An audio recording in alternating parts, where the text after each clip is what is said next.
कर्म का सिद्धांत अत्यंत कठोर है। जहाँ अच्छे कर्म व्यक्ति के जीवन को प्रगति की दिशा में ले जाते हैं, उसे संकटों से निकालते हैं, वहीं बुरे कर्म उसे पतन के गर्त में गिरा देते हैं। धर्म ग्रंथों के अनुसार मनुष्य के द्वारा किए गए शुभ या अशुभ कर्मों का फल उसे अवश्य ही प्राप्त होता है। गोस्वामी तुलसीदास जी ने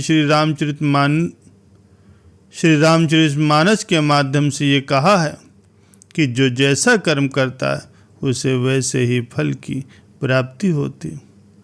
कर्म प्रधान विश्व करि राखा, जो जस करे सो तस फल चाखा। इसलिए आप सभी के लिए बहुत जरूरी है कि अपने कर्मों का लेखा जोखा रखें। हमारा आने वाला समय कैसा होगा, ये सब हमारे कर्मों पर ही निर्भर करता है। प्यारे सज्जनों, आज का सत्संग गुरु और शिष्य के ऊपर है। इस सत्संग में आपको बहुत कुछ सीखने को मिलेगा, क्योंकि कर्मों का फल बहुत बड़ा होता है। जीवन में कौन क्या करता है, कैसे करता है, जीवन में कौन क्या पाता है और क्या नहीं पाता है, ये सब उस व्यक्ति पर ही निर्भर करता है। प्यारे सज्जनों, एक बार की बात है, एक पहाड़ी पर एक कुटिया थी। उस कुटिया में एक गुरु और उनका शिष्य रहा करते थे, और उस गुरु को बहुत सारी सिद्धियां प्राप्त थी और उनकी सिद्धि हर जगह प्रसिद्ध थी। वो वहाँ के लोगों में इतने ज़्यादा प्रचलित थे कि लोग उनकी शक्तियों से भली भांति परिचित थे। वो ध्यान में बहुत ही ज़्यादा लीन रहा करते थे। कई बार वो 2-2, 3-3 दिनों तक ध्यान में ही बैठे रहते थे। वो कुछ भी खाते पीते नहीं थे। उनके ध्यान की शक्ति की एक खास बात ये थी कि वो ध्यान करते करते भविष्य देखने में भी सक्षम हो गए थे। एक बार ऐसे ही वे ध्यान में लीन थे तो एकाएक क्या देखते हैं कि अगले 8 दिनों के बाद उनके शिष्य की मृत्यु तय है, और वो भविष्य देखकर अत्यधिक व्यथित हो जाते हैं, अब परेशान हो जाते हैं। उनका ध्यान एकाएक ही भंग हो जाता है और वो सारी बातों को सोच करके घबरा जाते हैं। वो सोचते हैं कि मेरे शिष्य के जीवन में केवल 8 ही दिन शेष हैं। इसके बाद गुरुदेव अपने शिष्य के पास गए। उससे कहने लगे, बेटा, मैं सोच रहा हूँ कि तुम अगले 8 दिनों के लिए अपने परिवार के पास अपने गांव में मिलने के लिए चले जाओ। ये बातें सुन करके उनका शिष्य बहुत ज़्यादा खुश हो गया और वो अपने गुरुदेव से कहने लगा, गुरुदेव, सच में मुझे भी बहुत दिनों से अपने परिवार वालों की याद आ रही थी। मैं भी सोच रहा था कि मैं अपने परिवार वालों के पास जा कर के उनसे मिलाऊं। और वो अपने गुरुदेव से आज्ञा लेते हुए पहाड़ी से नीचे की ओर चलना शुरू कर देता है। लेकिन वो इस बात से अनजान होता है कि उसके गुरु की आंखों में आंसू आए हुए हैं। प्यारे सज्जनों, वो चलते चलते पहाड़ से नीचे जैसे ही समुद्र के पास पहुंचता है तो उसने क्या देखा कि एक रेत के टीले के पास बहुत सी चींटियों का घर है और उस घर से बहुत सारी चींटियां बाहर आ रही हैं और बहुत सारी चींटियां अंदर की तरफ भी जा रही हैं।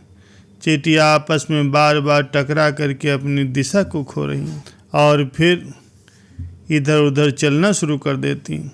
ये देखकर उस शिष्य को बहुत आनंद आ रहा था, लेकिन वो एकाएक क्या देखता है कि समुद्र की लहरें बहुत तेजी से उफान खा रही हैं।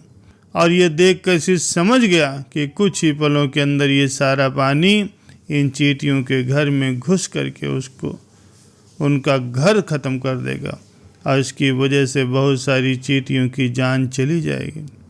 उसने अपनी समझदारी दिखाते हुए अपने ऊपर के वस्त्रों को निकाल करके उसके अंदर रेत भर करके एक तरह की 4 दीवारी उन चींटियों के घर के ऊपर बना दी। 4 दीवारी इस तरह से बनाई कि समुद्र से आने वाला पानी उन चींटियों के घर तक ना पहुंच सके। और साथ ही साथ उसने अपनी समझदारी दिखाते हुए एक तरह की नाली भी बना दी, जिसकी वजह से वो समुद्र की तरफ से आने वाले पानी को उस नाली से बहा करके दोबारा समुद्र में गिरा दे। इस समझदारी की वजह से बहुत सारी चींटियों की जान उसने बचा ली।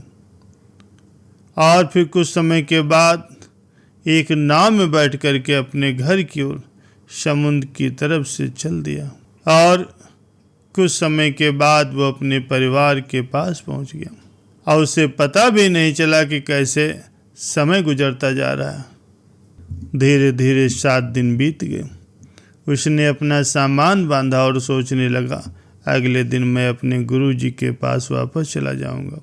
और अगले ही दिन वो सुबह सुबह अपने गुरुजी के पास जाने के लिए निकल गया। प्यारे सज्जनों, वहाँ उसके गुरु कुटिया में बहुत ज़्यादा दुखी थे। उनको लगता था कि उनके शिष्य के 8 दिन पूरे हो गए। अब तक तो उनका शिष्य इस दुनिया को छोड़ करके जा चुका होगा। वो गुरु बहुत दुख में होते हैं कि एकाएक क्या देखते हैं कि कोई मनुष्य उनकी कुटिया की ओर आ रहा है।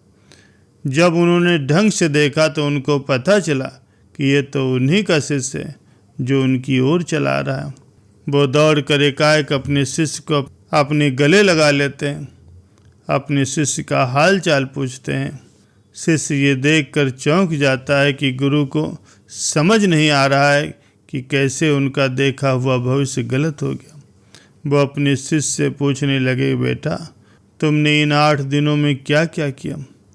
शिष्य ने अपने परिवार के साथ बिताए हुए सारे पलों के बारे में अपने गुरुदेव को बता दिया। लेकिन उसके गुरु को ऐसा कुछ भी इन 8 दिनों में खास नहीं लगा। शिष्य ने फिर कहा, गुरुदेव मैं आपको एक बात बताना तो भूल ही गया। जब मैं इस पहाड़ी से नीचे समुद्र की ओर गया था तब मैंने कई चींटियों की जान बचाई थी। और उनको पूरी बात उसने बताई। ये सुन कर के गुरु समझ गए कि उसके इन कर्मों की वजह से ही वो शिष्य बच पाया। प्यारे सज्जनों, कर्म लौट कर जरूर आते हैं। हमें इस कहानी से यही सीख मिलती है कि जीवन में हमेशा ऐसे कर्म करो जो कि लौट करके भी आए तो आपका भला ही करें। हमारे कर्म हमेशा लौटकर वापस जरूर आते हैं। सदैव ध्यान रखें, कभी किसी का बुरा न सोचें और ना ही कभी किसी का बुरा करें और सबका भला सोचें। यदि कोई आपके साथ बुरा भी करता तो उसको भगवान के भरोसे छोड़ दें, क्योंकि भगवान सभी के एक न एक दिन सारे कर्म जरूर लौटाते हैं। सज्जनों, आशा करता हूँ कि आज का सत्संग आपको पसंद आया होगा। सत्संग सुनने के लिए आप सभी का बहुत बहुत धन्यवाद।